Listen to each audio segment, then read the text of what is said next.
Welcome everyone back to the Crimson 15 Podcast. I'm your host, Crimson. 15 PCA. Be sure to check us out over on Twitter at C15 Podcast and join the discussion over on Discord. There's a link in the description below. If you like the videos, make sure to sub, share, hit the bell for notifications. And we're going straight into all about the Orville comments. I do apologize, this episode is late. I've been sick and super busy. Life happens. And it just, a lot of stuff happened all at once. But we're getting right into it now. For those who are here for the first time, we read the comments from the previous episode, and then we just respond to them, answer questions, look into things what people said. But we usually start with the very first comment. That's the highest voted, most popular. And it's Cartoon Fan 959. And the voice of the flower was Bruce Willis. Remember the guy that was in the room? I didn't notice that, but that's just something that Seth MacFarlane's able to get all these celebrities to do these little cameos. I would love to do it, yeah. And it's just funny because now I go back and listen, like, oh yeah, that is Bruce Willis's voice, but you just see this crazy plant creature. Because something else is going on in there, you're not thinking about the plant, you're thinking about what was happening prior to that scene. And I always apologize for messing up people's names, but they are up on screen. Sugamoto Magasaki. So, getting a huge Turing vibe from that engineer, because Turing was a pioneer in computer science, was facing a life incarnation of the in Britain just for being gay, and decided to do a suicide by poison because of it. Given how top-rated engineer the Mocklin is, I can't just be a coincidence. It could be true because back then it was so bad and horrible. Oh my God, you like men, and people would rather die. So that's the same name. That's interesting. Well, Turing. No, the Turing test. Yeah. That's him. That's that scientist. That's what I'm saying. The Mocklin scientist. No, the Mocklin. His name was something else. Oh, okay. Yeah. What was he? Had a funny name, but yeah. They're just saying that he got that same feeling that this very brilliant mind. Oh, you mean the test was called Turing? No, there was a scientist named Turing in real life. Yes, I know that, but wow, so I don't see the parallel unless there was something named specifically for Turing. No, he's saying because that scientist killed himself for being gay. Yeah. He rather have killed himself than let out that he was gay, just like how the Mocklin guy would rather die and fake his death than let it out that he liked women. That's the parallel, and they're both brilliant scientists. Maybe, but I don't know, maybe. Yeah, I see it, though, because it's one of those things, because that it shows you how backwards thinking that whole situation is. You know how brilliant he is. Came up with this brand new deflector thing. Oh, he likes women, then they throw him in jail for it, regardless of any contributions he actually made. Well, we don't know. He might be put to death. We don't even know. So. They may say that. Maybe it's even worse. But that's the thing, though, showing that same thing with that engineer Turing. Even though he was a super brilliant mind, he thought just because if people knew that I was gay, they would discredit me for everything. But they didn't even find out he was gay. Yeah, he just killed himself. See, that's even worse. Found out. This guy didn't mind if he wasn't found out. Yeah, he would. But again, I'm pretty sure if you can find a way to, hacking into something and make it look like he, faking his death. But Xena Trace, the ending of the episode almost made me cry.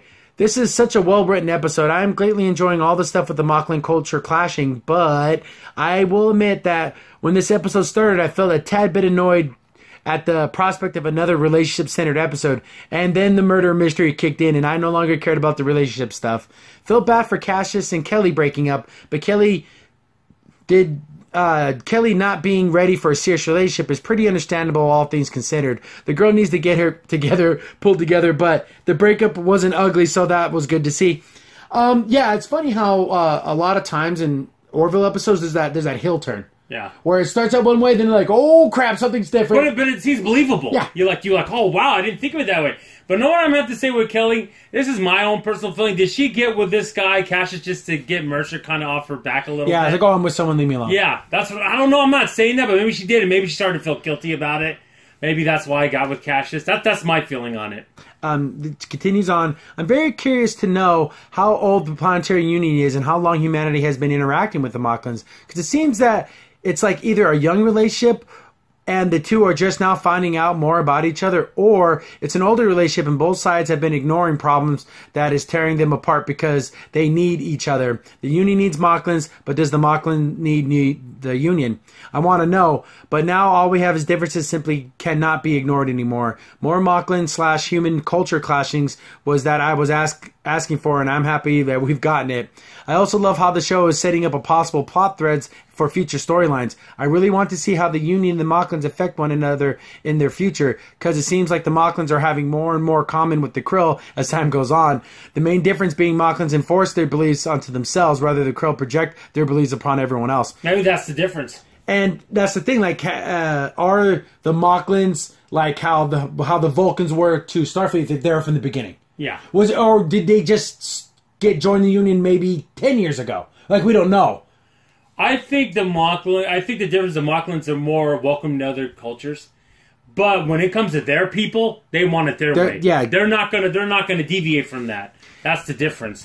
And it's one of those things where it's like, okay, we need your ships, we need your military, and what you do to your people's your business. Yeah. But the thing is, see, this is where I'd say the Federation and Starfleet might have a little bit better, because they actually get to understand the civilization before they do that. But it seems like the Union is more out of necessity, it seems like, than anything else.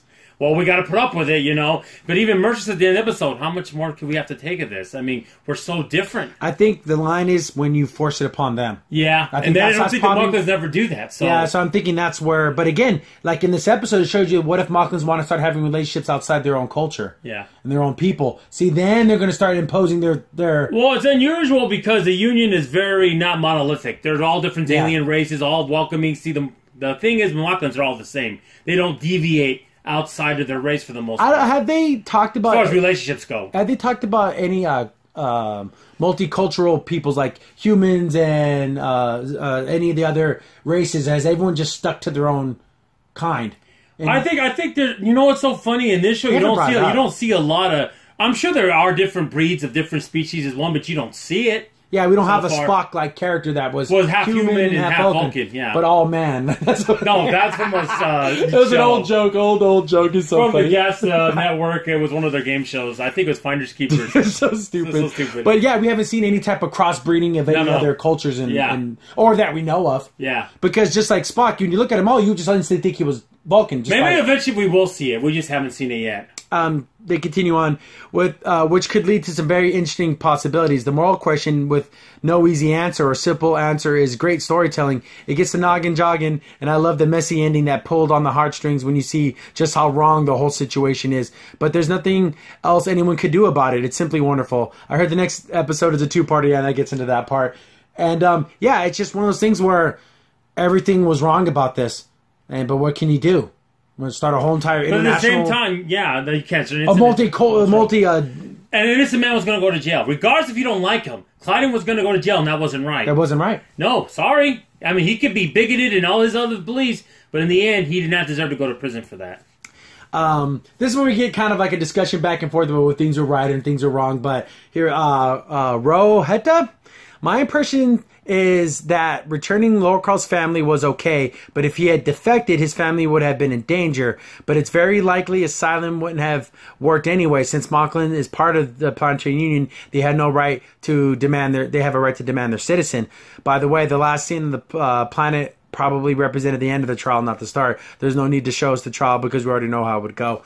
And but that's the thing, we don't know what we don't know. No. So if he would have defected and said, I want to claim asylum, but then he's worried about what's happened to his family, but aren't they going to be shamed anyways? Yeah, the thing is they would have punished his family. Unless he had no family, it's the only way he could have got away. But he said he had a brother, remember? See, that's what I'm saying, see. Another thing, too, I want to say, just on the generality of this, you notice the Mocklins still wear the Mocklin uniforms. They don't wear Union uniforms. See, when you think Starfleet, everyone wears the Starfleet uniform. See, that's a kind of another... But I guess they have their own shit. Yeah, their own shit. It's a separation, yeah, exactly. It's delineation. See, there's no uniform there. But, so if he would have just, the whole thing where he just died and he disappeared, and as opposed to claiming asylum, I think it would just put shame on the name forever. Like, forever their name would be put down. That's why he had to claim a murder, but you're going to do it to Clyden? I mean, that wasn't right. And Lane Bubbles, Fly So High, responded, it was said that revealing his sexual orientation would destroy his family, and since that is exactly what has happened, that's most likely not okay. At least not their reputation, but future career prospects. And it continues on as a little back and forth.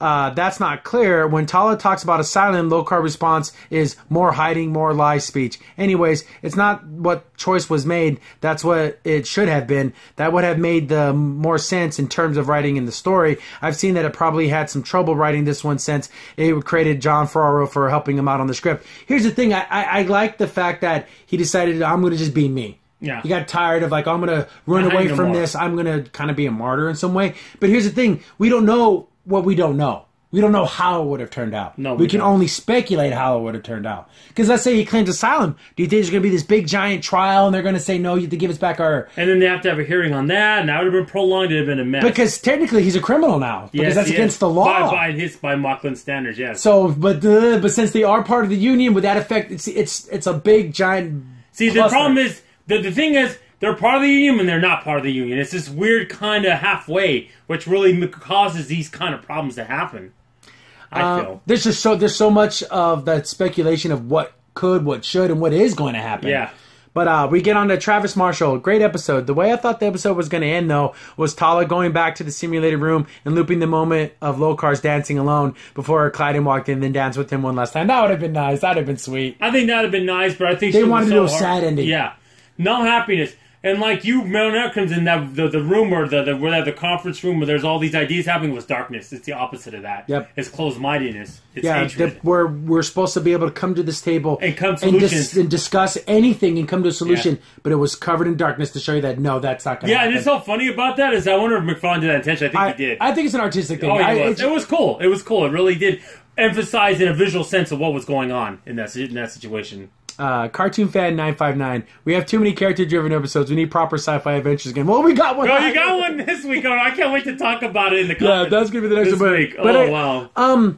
I don't mind the character-driven episodes because we got to learn more about Tala because she's the new girl, and I care about these characters. Oh yeah, I care about what happens to them. So I don't necessarily mind them as much as I would in like other shows where I necessarily don't care about. Yeah, they're just like, why are we seeing this? It doesn't matter to me. Just get to the main story, you know. But the thing is interesting with her is her family's all military. I would like to see her family how they would be because they act like she said, yeah, we all joined the black sheep. Yeah, so. John Marks, great episode and great comments from all. Episodes that make me think are more interesting than just CGI battles. Definitely the top 5 for me. Seeing the ensign with the cupcakes again was a big plus too. Yeah, she keeps popping up every now and then. And I want one of those little Orville toppers. Yeah, I gotta do it like that. Oh, go in my mouth. Oh no. Damn, you're such an idiot. Engage tractor beam. You're such an idiot. It's funny. He's such an odd looking character, but he's such like a regular neighbor next door like goofy guy. What's going on? You know, like he's that kind of guy. Oh, I'll take one. He's such an idiot.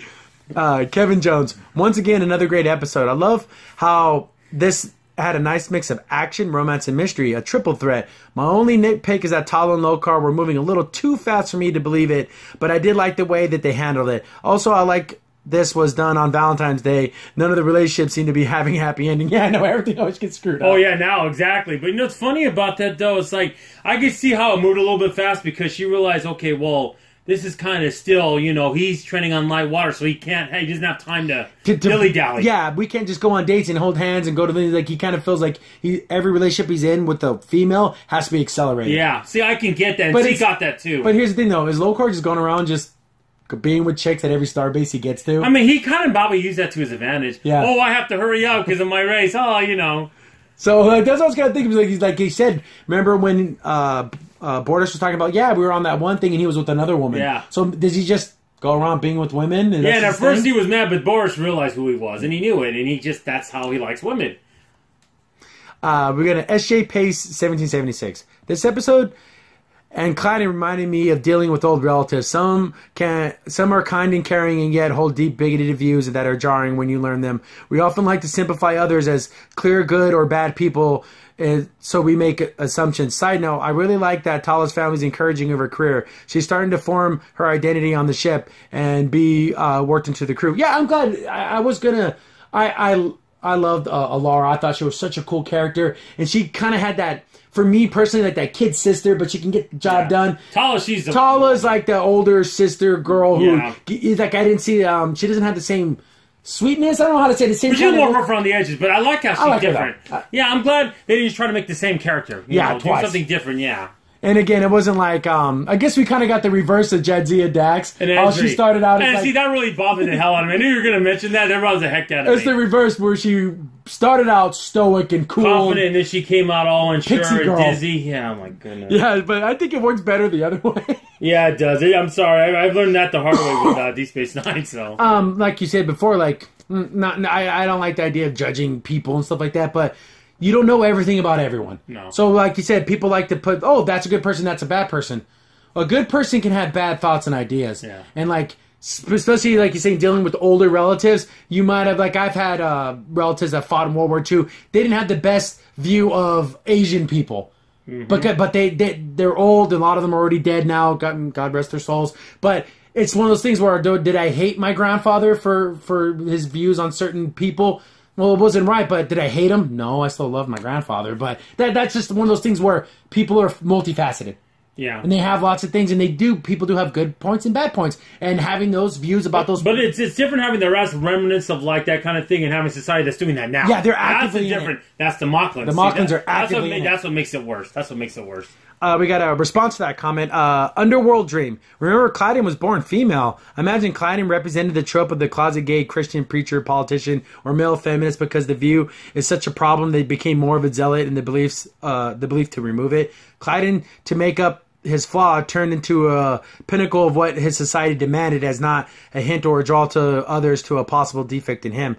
I predict in a future episode they will do something like the kid wanted to do a gender change and he will have to accept the truth about himself. Though they may even transition back to a female and contract a new renew fails. You know, those type of storylines. See, here's the thing. What if his child grows up and wants to be a woman again, and what's he gonna do? And he was born female. See, there's that multifaceted. There's the thing. I'm quite interested. Does Clyden have those tendencies too, and he just fights them all the time? And it's like that guy. Oh, I can't. You gotta be against this because deep down inside he still likes it. Yeah. So like, oh, if I hate something enough, somehow it takes it out of me. Exactly. That's so bad. That's horrible. Don't be like that with anything in your life. Don't be like that. But remember, we knew that from the first season that he was really a woman. So there you go. Again, I apologize for messing up names. Sin Trails Art and Comics Channel. I apologize. I'm so sorry. Mostly a meh show for me. There's been a few episodes like this season where I'm fine with just skipping half of the episode. I really hope Orville brings more new things and twists like it has about a girl in the last one with Isaac's relationship. Not interested in Kelly's character. She's either about her relationships or it can be hot-headed. And the thing about Kelly, she's kind of grown on me a little more. I wasn't a super huge fan of her in season 1, but I like her. She cares about the crew. And I've probably said this before, but I really liked her ever since I watched Agent Shields. I'm a big fan of her there, so I kind of like the actress, so I didn't mind as much. But I could see if someone never watched that, watching her initially, like, yeah, she was a little off-putting, a little bit. I kind of see Kelly as like the mom of the ship because she's always there for everyone, and she's kind. She's always there with a smile. Yeah. And she loves Mercer. Mercer loves her, but she knows it won't work. They've worked. He can't. At this moment in their lives, it won't work. No. And I know you're, to his commenter, I hope you watched the last week's episode. Oh, that made up for all that. Where you don't like how the season was going. Well, this is, that one was something else. I haven't seen the Nielsen ratings, but I guarantee it was triple the audience. It had to be, because it's just, the word of mouth has just been buzzing. Leslie Mingo. This was a very good episode of The Orville. Bortus mate should have minded his own business. Kelly's teacher boyfriend is needy. The ending, I hope, is a cliffhanger. Who knows what happens with Bortus' ex? Yeah, I know how Bortus walked in the room and kind of looked at him, and he's like, bro, what the hell, man? I love you, but you didn't have to do what you were doing. Why did you even... I have to go put it in his face. I got to tell him what he's doing. As soon as you saw it, he should have not said anything. Went to Boris, said, did you know about this? Okay, yeah, I did. And Boris should have told him, okay, let's keep it quiet, Klein, you don't need to ruin his life. We don't need to ruin this guy's life because of this. But he couldn't do it. Yeah, he had to get in his face. And then I think Bortus kind of looks at his husband like, that's something I don't say it's like unforgivable, but I'm never going to forget it. Yeah, and the thing is, he's already had one strike with the changing the baby's sex to a male. So now we got two now. It's like, yeah, but then Bortus had his porn addiction and yeah. So it's like, but those things are fixable. This isn't. This isn't fixable. That guy went to jail. Yeah, in chains. He was in chains. But it's so funny. I wonder what he would have done if Clyde never went there. So he wouldn't have had a patsy. I wonder what he would have done anything. I think what he would have done is maybe at that point kept doing what he was doing. I think he went back to Mocklin and still been that kind of way. And every time he went out, he would just try to find a woman. I think he would have got caught eventually by a superior officer or something. Not in her time. Rohetta. This is an episodic show, but do you feel that there's a season-long art or a conversation about belief versus logic? We had the astrological planet, and we had a fate spade krill. Maybe there will be more. That's what makes the Orville so interesting, is that we were running into all these different kinds of but they're societies. doing it in such an interesting way. Yeah. It's not over your head. It's just interesting. And it's always fun. Yeah. Even though like stuff gets serious, stuff is sad, and things make you... It's always been fun. Yeah. I haven't had an episode where I'm like, man, I'm not having any fun. Oh, always. I'm always intrigued. Like, even the episode that when you mentioned that show Planet, when a woman's having a baby, the first thing the baby did, she lay an egg. Okay, that's enough. Yeah, there's always a little moments of fun in the a little levity that you guys have put in there. But yeah, I think as each episode can kind of be taken as is. But you do have to watch them in order because, since like characters leave and you have to watch in order. And relationships. But for the most part, you can take the self-contained stories. But I think we're going to get, like, hopefully season 3, season 4, and more, these little leads will lead to something else. We'll see, because the reason why they don't want to do that right now, because Orville just started, unlike Discovery. Let's have big arcs right away. No, let's let it build and establish itself. Again, another where we get this, the conversation about with... Tala, was it right for her to say something? I believe it was. She's a police officer for all intents and purposes, and that was pertinent information. Because if another person's life was on the line, that's the problem. So, Rohetta again. I thought it was unfair for Captain to blame Tala for not telling him about her intimacy with Lokar. It had just started. She had no idea where it was going anywhere, or just a momentary thing. Way too early to be telling anyone. I agree. And it's just one of those things, but it just felt like Captain Mercer had to say something so you can say, hey, I said something. And I didn't just let it slip on by, but it's one of those things, since it came out, I wish he would have said something. But if nothing would have came out, I don't think he would have cared. And we don't have a full understanding about their relationship structures and everything. They didn't even know technically being heterosexual was like illegal. She didn't know that. Yeah. No one in the union pretty much doesn't know that. It's like the Malklands are like this big old onion, and you peel more layers, you find out more about what's going on with them. And as a response to this, lane bubbles fly so high.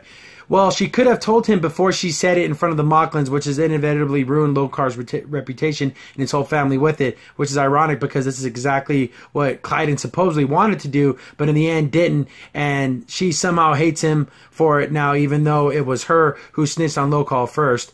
Whammon. It also enraged Malkland Captain that could have potentially caused a gigantic oopsie for everyone in that room. If tempers flared even more, Mercer would probably advise her to retell the story differently, and hence was pissed at her. I mean, seriously, she didn't want to tell her captain because it was her privacy, but had no problem telling everyone, including Malklands. Is she that dumb? Writers slipped on that one. I disagree, because she is, for all intents and purposes, a police officer, and him inviting her to the simulator for romantic intentions is the reason why she would be there. Oh, we just went there just for nothing. And everyone's like, what are you talking about? That's pertinent information. That you're asking a police officer to withhold evidence? No, I don't like that. I don't like that one bit. Well, not only that. And the whole, we tell the story. Well, the thing is, there's a murder at this point. Yeah. So he might have had to kill him for something. Why did he kill him for something? Because he had to be something wrong. At that moment, in that thing, they didn't know that he faked his death. They honestly thought he was killed. Yeah.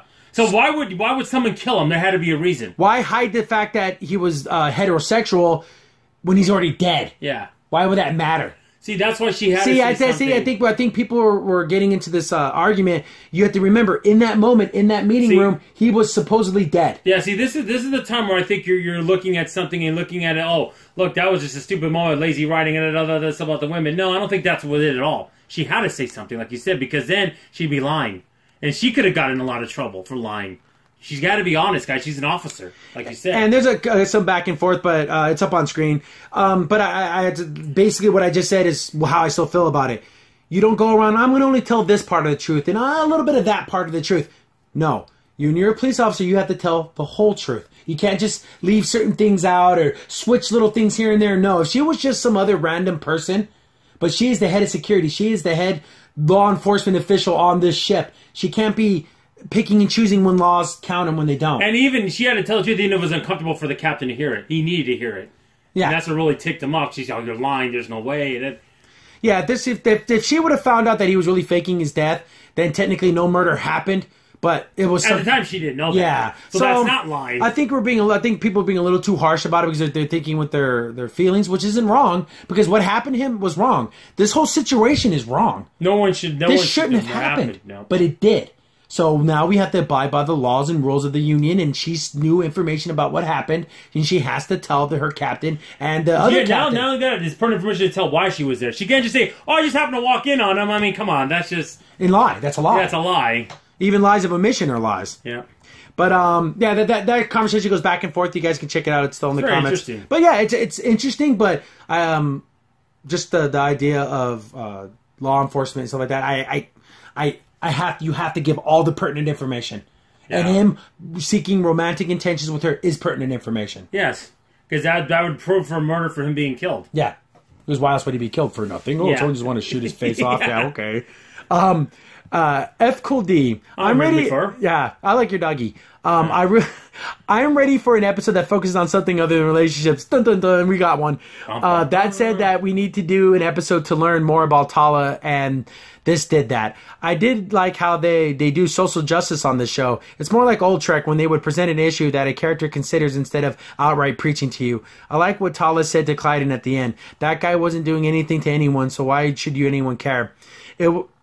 It is not like the guy was going around saying all Mocklin should like girls. He wasn't expecting anyone to change for him. He just wanted to be himself, and that's how it should be. Edit, to add to the guy who didn't do anything until he set it up, Clyden. And you guys are absolutely right about no matter how distasteful Clyden is you cannot justify a hoax to send him into jail. Yeah, I know. Some people seem to be cool with sending Clyden to jail for something he didn't do.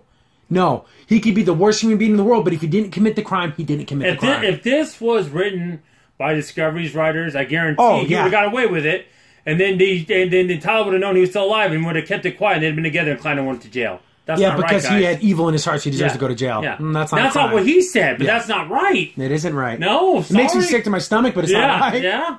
I don't believe for a second that he was dead, though. I'm surprised he framed Clyden. By the way, Clyden is becoming more and more unlikable, but Bordas cannot leave him without killing him, so I'm sure this is going to get resolved. Yeah, exactly. He can't just divorce Clyden. He has to kill him. Well, remember, only he promised not to kill again, not Boris. See? He's all, you didn't, I couldn't kill him. That's so crazy, because I again, like that very end of the episode when he's just looking at him, there's no words. He could tell that his heart hurts.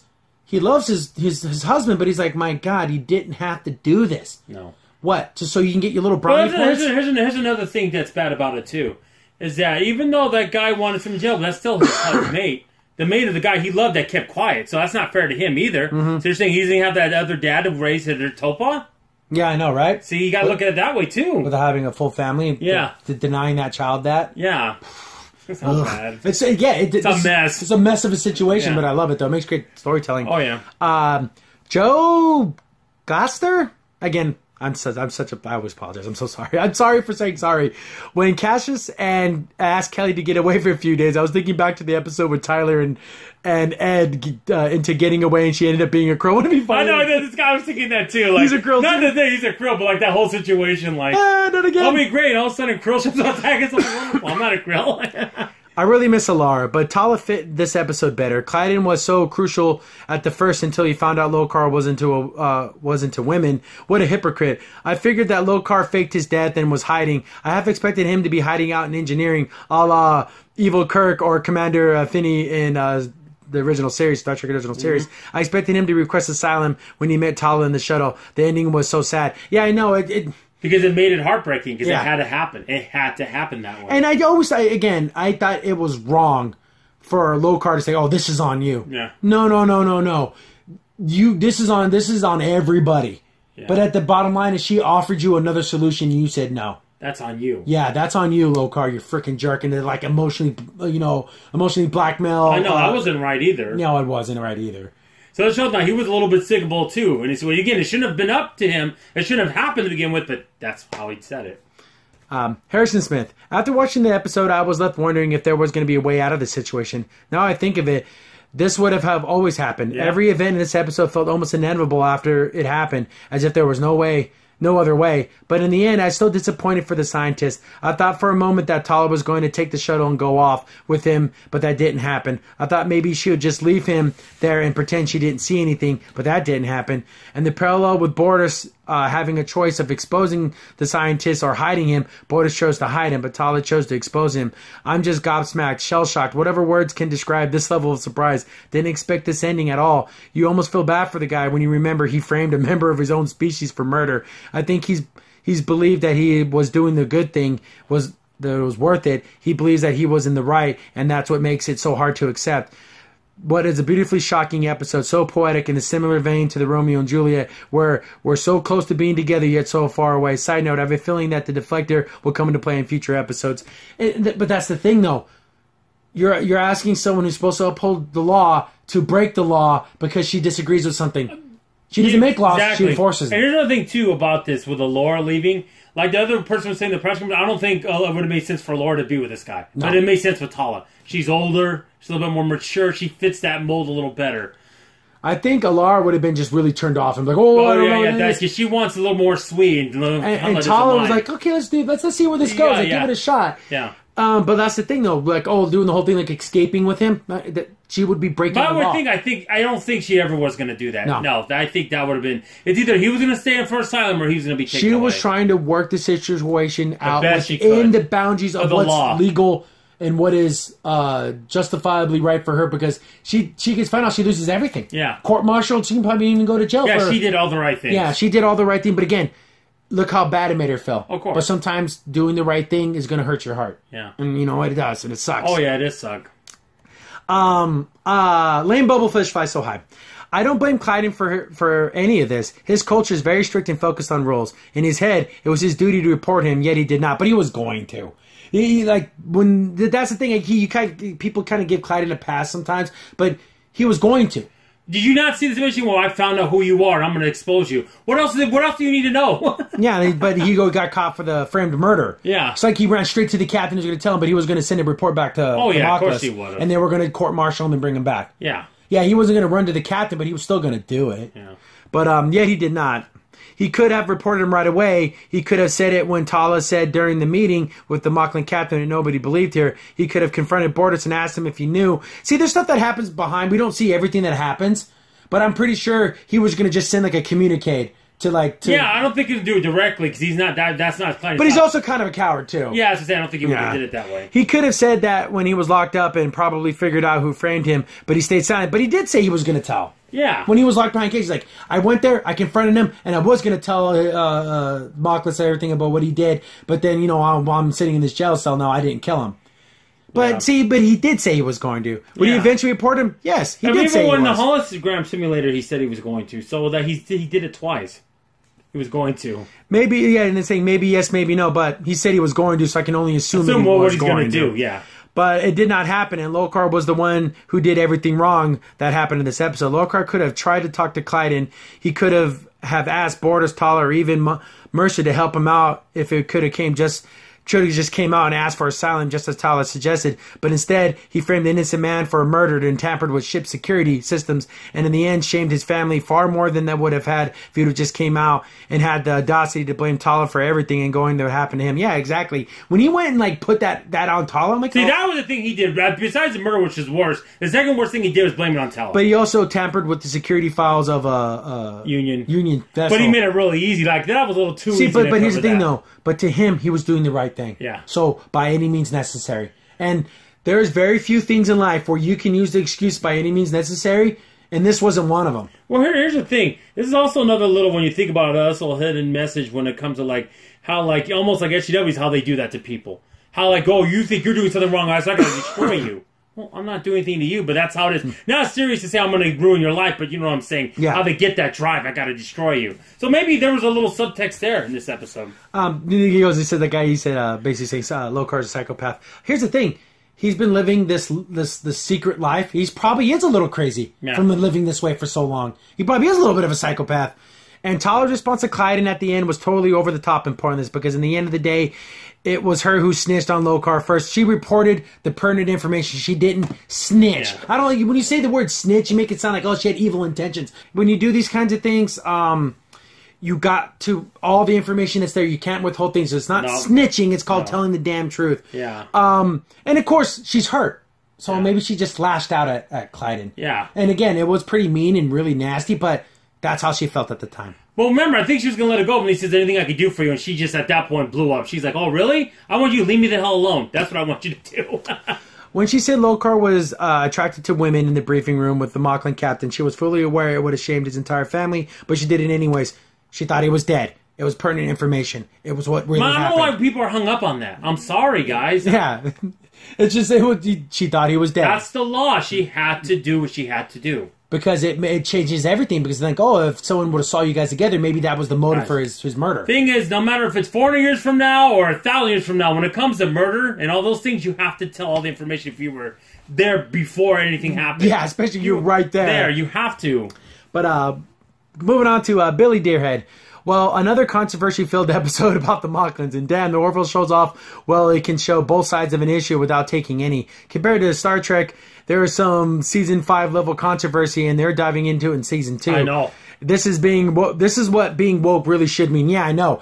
Showing you both sides of a conflict, showing you the good aspects and bad aspects of both sides, because that's how real life is. Yes. You're going to run into situations where you're like, damn, everyone's right, everyone is wrong. Yep. But you have to make a decision. Yes, you do. And you got to live with it. Yep. Sometimes you might have to look back and think maybe I did the wrong thing, but you have to do what you feel is right at the time.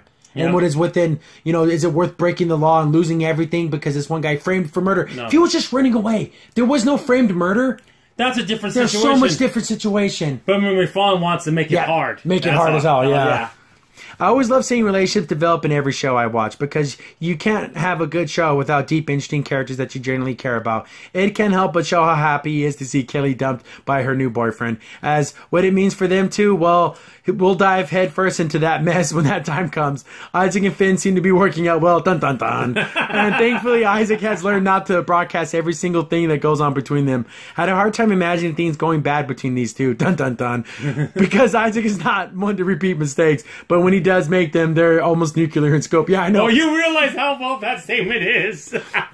Tala's character got some real time to shine in this episode, which I'm really glad for. I'm glad this was a Tala-centric episode, and she's pretty damn bad new. Yeah, she is. And you kind of know a lot about her now. And I know a lot of people like to use the whole complaint, these are episodes of her because they didn't think that Laura was going to leave the show, Laura DeCon, well, the actress who played her.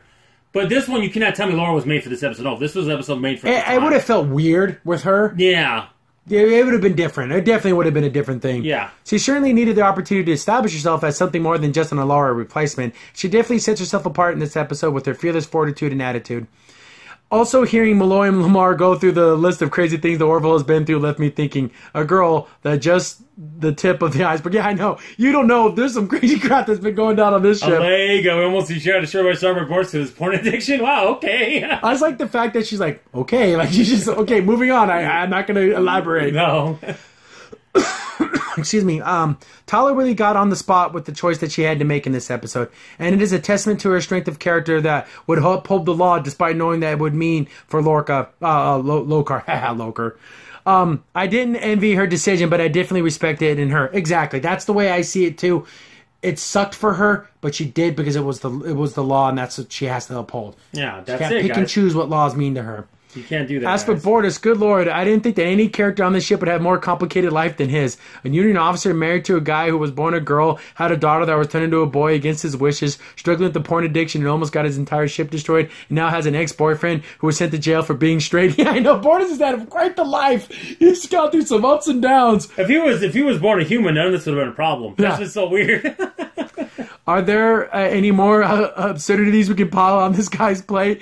I personally think he has his fill, and I can't help but wonder how his maintains this stone-stiff composure with all this mess in his life. He does break down a little bit. Oh, he does. Remember when Laura was like kind of giving him some crap, and he basically yelled at him? Yeah, that was intense. That was probably, if you just want to close your eyes, this isn't crazy. This is a good scene. Forget that. And they're like in the weapons room. Yeah. It's like there's weapons around. People are yelling and screaming at each other. Not a very two very strong individuals in a very tense situation. Yeah. This is not a good situation at all. Because she knew, but she's like, you must have did something. I know you. Yeah, she tried to seduce him. Sure, that's what happened. Yeah. She's feminine wiles. Yeah, she was batting her eyes at him. Yeah. Then I think back to the scene where Tala brought up his daughter. And yeah, that definitely cracks it, definitely starting to show. Yeah, exactly. You don't mess with someone's kids. No. You don't talk crap about someone's children, especially after everything he went through with his daughter. Yeah. And now his son. But yeah, you don't talk about my damn kids. No. I don't care union officers or not. I'm gonna freaking throw you out this damn airlock. Yeah. You leave my daughter out of this. You leave this. That's it. We're done with this conversation. Yeah, I wouldn't. You don't mess with people's kids, man. I think Bortus is headed for a major breakdown sometime this season. In true Mocklin fashion, I seriously doubt it will be small. If something goes down, it's going to be intense. It's going to be wacky. Well, it's funny. Now I think about the way I always love, he always comments every week, and he puts all context about what's going on with Boris. Think about it, it's like Worf in that regard. He had a lot on his plate, too. Mm-hmm. And he kept his story, but even he started to break down. See, I wonder if that's the parallel. Especially the whole thing with restoring his house's honor. Yeah. And he knew the truth, but he couldn't say the truth for the better of the Klingon Empire. And then he lost it, and then he got it back with Martok, and then he lied, and they just kept going back and forth. So he had a lot of that internal conflict where he loved his race, and he loved the everything about being He loved the ideal of being Klingon, not what Klingons really were. Yeah, but what was actually happening would break his heart every day. Yeah. But he still had to have that strong spirit, because I'm a Klingon. I have to show the rest of the universe whenever they see a Klingon, this is what it is. Yeah. And I think Bortus has a lot of that too, where he's trying to put the best Mocklin face forward. But man, he's getting pounded with so many things. It's like, my God. He just wants to have his husband, his kid, go to work and come home. He doesn't want to deal with all this other stuff. It just keeps hitting him. Yeah, it does. He keeps hitting him. I love Bortus. He's cool. Yeah, he is. He continues on. I really surprised how Clyden handled the situation with Lokar. Like Tala and Bortus, I thought you would be more evolved, having been born a girl himself and having the daughter transition to a boy. I thought wouldn't have been enough for Clyden just to be so quick and to condemn another Mocklin for a crime of being different. When he was in that brig, I immediately believed him when he said he didn't kill Lokar, because if he really thought so little of him and his deviant behavior, he would have proudly admitted killing him. At that point, I pretty much had the rest of this episode figured out, and damn, what an ugly ending it was all around. Tala has to send a guy she has feelings for to jail in order to save a hateful bigot from going to jail for a crime he didn't commit. Bortus and Clyden's marriage is once again back on the rocks, as we're all left wondering if eventually the Mocklins will wind up becoming an enemy of the Union because of their core beliefs are so immensely different from our own. In a way, I think these issues speak a great deal for our own conflicts here in the real world. People and cultures, such vastly different core values, who honestly might not even be able to get along. This episode really hits hard. It makes you wonder if a utopian society where everyone gets along despite their differences is even remotely possible. Hard pill to swallow as for us as the idyllic Star Trek fans, but without a doubt, the most shocking moment in the whole episode was realizing that Bruce Willis was the one playing the voice of the giant plant in Kelly's room. And damn, he pulled the role off beautifully. That's the funny thing. To start with the funny part, to start with Bruce Willis, he just has that, even though he's hella old, he has that kind of cool guy attitude. Hey, man, what's attitude. going on? Yeah, come on, why don't you get back with him? What's wrong with you, Kelly? He's like, first of all, none of your business. He sent me to talk to you, man. He's a really cool guy. It's just like, yeah, no, okay, your plant friend isn't going to convince me.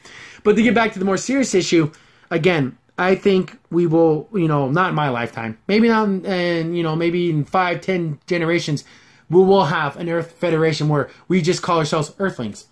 We're not Europeans, we're not Americans, we're not, we're just from Earth, and we're that unified union of the Federation of Planets. That is my dream. I wish for humankind. I think what's going to happen, I think it's going to be one more big storm. Energy. And then after that, I think it's going to start, people are going to unify. And I think what's going to happen, I think we're all going to speak one language too. Probably English kind of dialect with some other languages. I think the biggest hurdle to climb is energy. Yeah. Once we get a cheap energy where the worst place on the planet is the average suburb of America, that's when I think we can all come together, because then your earthly needs are met. Yeah. Everyone has food. Everyone has water. Everyone has. Well, when Zimbabwe is like Gary, Indiana, that's when things are going to be a lot better. But yeah, that again, I'm an idyllic Trek fan. I believe in a Gene Roddenberry future. I do. I'll never see it. Yeah, I think it's going to take about 100, 102. I don't think it's right around the corner. I think it's if we don't kill ourselves. Yeah, that's what I said. There's going to be one real bad thing, maybe even nuclear war. And then after that, it's going to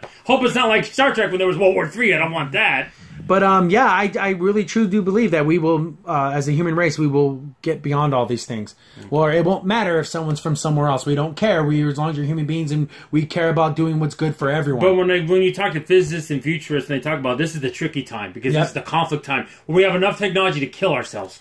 Yeah, well, we're almost at the point. Lord of the Rings reference. You know, our journey is perilous. We walk on the edge of a knife. Waver just a little, and you're gonna fall off. Yep. So hopefully, with shows like this, we can always aspire to something better. Yes, always aspire to something greater. And again, just like how Trek got people to get into science, stuff like that. Hopefully, the Orville, even in its own way, will get people to believe in space travel and getting out there and meeting new races and seeing the unified union. And believe me, when Star Trek came out, it was the most turbulent time in the '60s. It needed that. It needed that contrast from that. I like that. I'm a forward thinker about that. I think we can all end up getting together eventually. We won't see it. I guarantee we won't see it, but someday. Unless some alien ship comes down. Some type of a Mass Effect moment. Yeah. Where we find this technology on the Mars and it's like the future thing. Yeah. But Will Adams, this was a good job reviewing this episode, guys. Oh, you're welcome. We love it. I do think you missed that in her conversation with the teacher, Cassius. Kelly was really saying the words she had heard Ed say to her, and I looked it up to me like she spoke up the realization that the history is repeating herself. Yeah, she's on the other side. Yeah. She said at the beginning of the episode, and she commented on that. Because she's like, commented on that. Holy crap, I am the guy that I left. I became him. Yeah. My job, my career first, our relationship second. And you know, she didn't tell Cassius she thinks her job's more important. She just does. You can't say she doesn't. And if you ask me, it is. Yeah, but that's what she thinks, though. Remember in the first episode where she had her Rob low affair because Ed was too dedicated to his job? It was as if he was somehow a glimpse into her future. One day she would have to come home to her teacher having an affair. Yeah, wouldn't that have been crazy if he... But Cassius was such a... I don't think he ever would have cheated on her. He would have left her.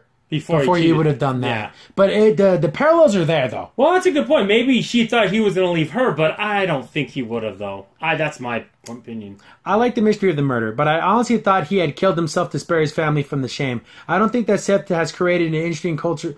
I do think that Seth has created an interesting culture in the Mocklans. They, for evolutionary reasons, did away with females, and even though the females are gone, the occasional one pops up.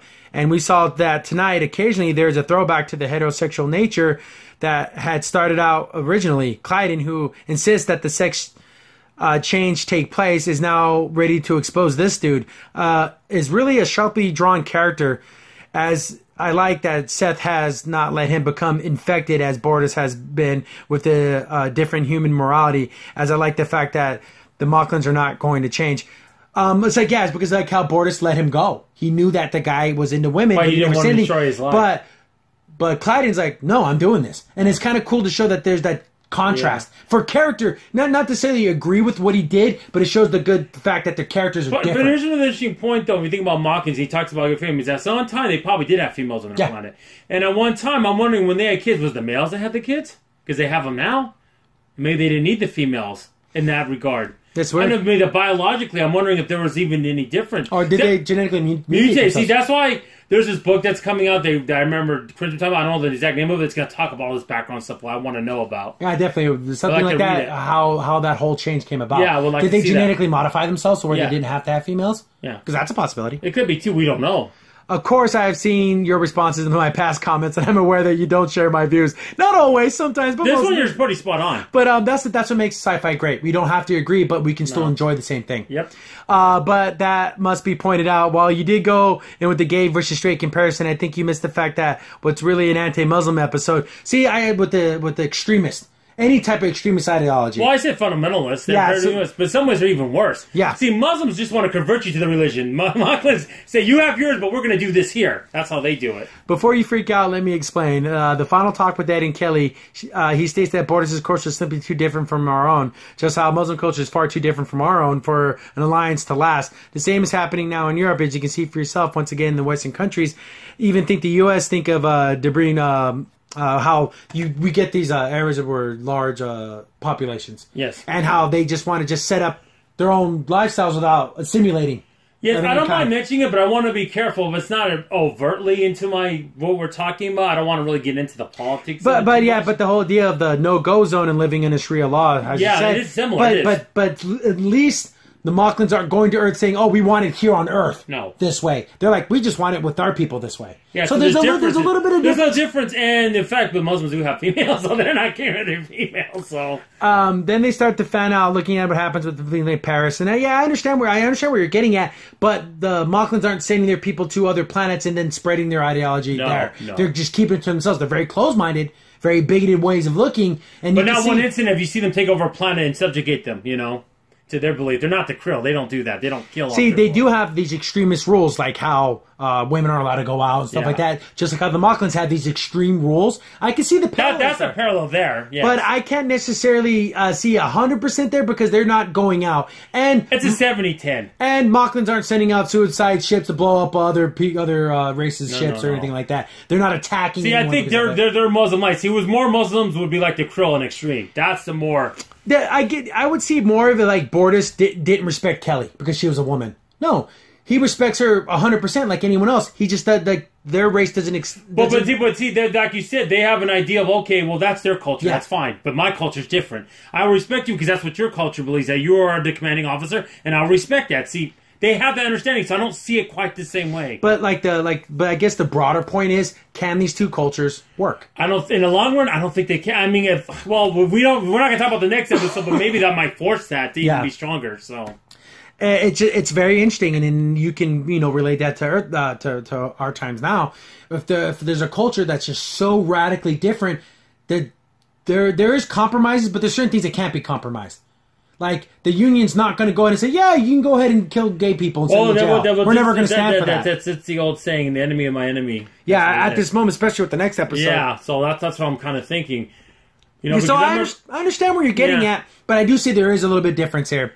He does mention that the inside the Jeffrey tubes, I was all like... Yeah, that was cool. I think we mention the Jeffrey tubes. I think we might have. But that's going to be our last comment for this episode. Again, I do apologize for not having this up as soon as possible. Yeah. The next episode will definitely be up before the episode. Oh my God, I'm so looking forward to that. I love this episode. I can't wait to see the part 2 of it. It's just been on my mind. And not to talk about that episode, but I've been looking through the comments of that episode, guys, and everyone's like, "Oh, Isaac's going to turn around. He's going to save the day." We don't know. I honestly don't know. Team Refrain's so good. I don't know if he's going to do that. I want Isaac to save the day, but again, we'll talk about that. Oh, God, don't get me started. I can talk about that for hours. But thanks for commenting, guys. Every comment matters to us. We're almost at 2,000 subs. Which is amazing. Thank you, good. I love every single one of you guys. So share these videos. Let people know. If you leave comments, we will... But that first comment, you mentioned not the first one, the one talking about that parallel to that French scientist. Was it French scientist? Yeah. I think that was interesting. I think when I think about it, now I was thinking about this whole episode, I think he is right. There is a parallel. Yeah, where it's like someone's willing to die over just for but he didn't frame someone for his murder. Yeah, I know, exactly. He didn't do that. He could slip in the night, so he's better in that regard. But, definitely love these videos. I love all the conversation back and forth. Even when we don't agree, again, I don't agree with a lot of the comments about how Tala handled the situation. I do agree with that, but I do respect everyone's comment, and I do want it. Because, again, having that back and forth is what science fiction's all about. Can you imagine Malloy's in that situation? Oh, would he lie? Oh, I don't know. I think he's such a... He would. I know, that's bad. That's bad. He would be like, oh... And then they would have to defend him? Like, how bad would that be? I guarantee you, in that situation in the ship, he'd be like... Oh, I checked the shuttle bays. I didn't find anything. I guarantee he would, because that's the kind of guy he is. He would do a Tom Paris then. Yeah. He'd walk away, then he'd be like, whoa, you must have slipped past me. Yeah. Yep, that's exactly how he would. I don't know how bad would that have been. Yeah, that would have been so bad. But that goes to show you how different characters do different things. Yeah. But thanks for all the comments and everything. Like, share. There's a Discord link. Yes. You can talk there. We post a lot of the more fun stuff about the Orville background photos. Or you just talk more silly. Not sometimes serious, but more likely not. But it's we like it everywhere. So do it in the comments, do it in the Discord. Yep. But thanks for watching. I've been your host, Crimson Sin. I'm DPCA. See you guys later. See you later. Bye. Crimson Sin here. Thanks for watching, and be sure to like, sub, and share. Also, for the most up-to-date information about the podcast, follow us on Twitter at C15 Podcast.